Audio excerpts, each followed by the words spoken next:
السلام علیکم ورحمۃ اللہ وبرکاتہ۔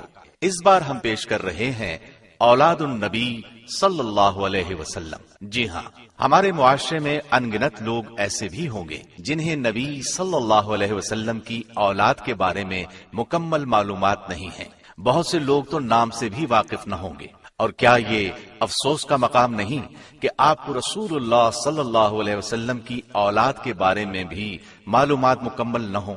اگر کوئی آپ سے پوچھ بیٹھے کہ نبی صلی اللہ علیہ وسلم کے کتنے بیٹے اور کتنی بیٹیاں تھیں اور آپ نہ بتا سکیں تو کیا آپ شرم سے پانی پانی نہیں ہو جائیں گے؟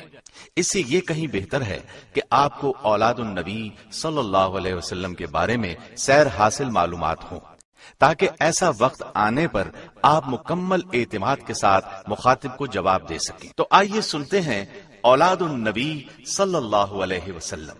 رسول اللہ صلی اللہ علیہ وسلم کی اولاد کی تعداد میں اختلاف پایا جاتا ہے۔ متفقن علیہ روایت کا خلاصہ یہ ہے کہ آپ کی اولاد کی تعداد 6 ہے۔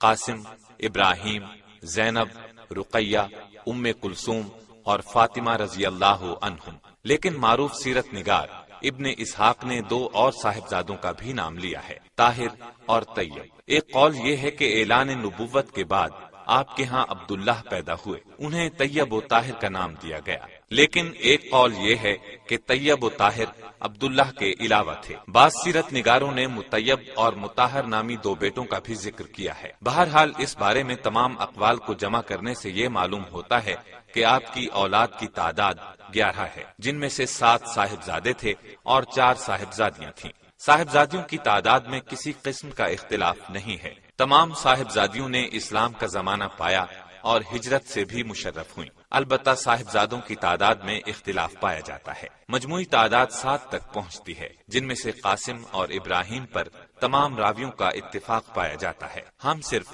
انہی کے حالات بیان کرتے ہیں۔ رسول اللہ صلی اللہ علیہ وسلم کے سب سے بڑے بیٹے قاسم تھے، لہٰذا ہم انہی کے حال، احوال اور واقعات سے ابتدا کرتے ہیں۔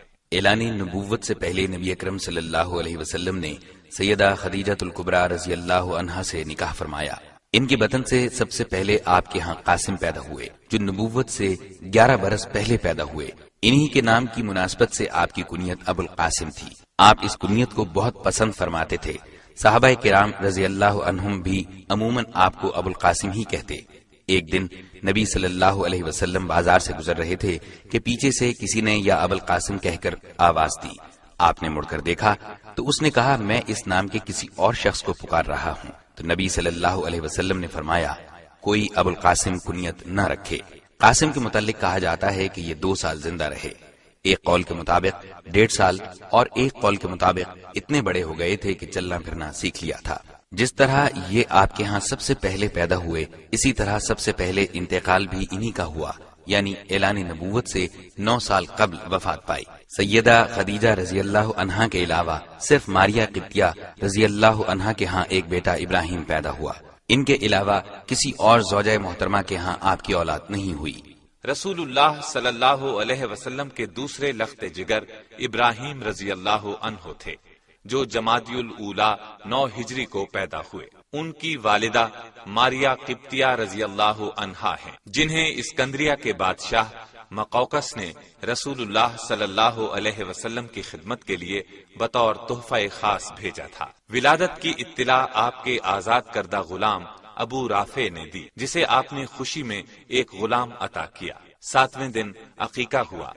آپ نے سر کے بالوں کے برابر چاندی خیرات کی اور بچے کا نام اپنے جد اعلیٰ کے نام پر ابراہیم رکھا۔ دودھ پلانے کے لیے تمام انصار نے خواہش ظاہر کی، لیکن آپ نے ام سیف کے حوالے کیا اور اس کے معاوضے میں کھجور کے چند درخت دیے۔ ام سیف مدینے سے کچھ فاصلے پر رہتی تھیں۔ رسول اللہ صلی اللہ علیہ وسلم فرط محبت سے وہاں جاتے، ابراہیم کو گود میں لیتے، چومتے اور پیار کرتے۔ ام سیف کے خاوند لوہار تھے، اس لیے گھر دھوئیں سے بھرا رہتا تھا، لیکن آپ باوجود نظافت طبع گوارا فرماتے۔ ابراہیم نے ام سیف ہی کے گھر 29 شوال 10 ہجری کو 17 یا 18 ماہ کی عمر میں انتقال کیا۔ انا للہ و انا الیہ راجعون۔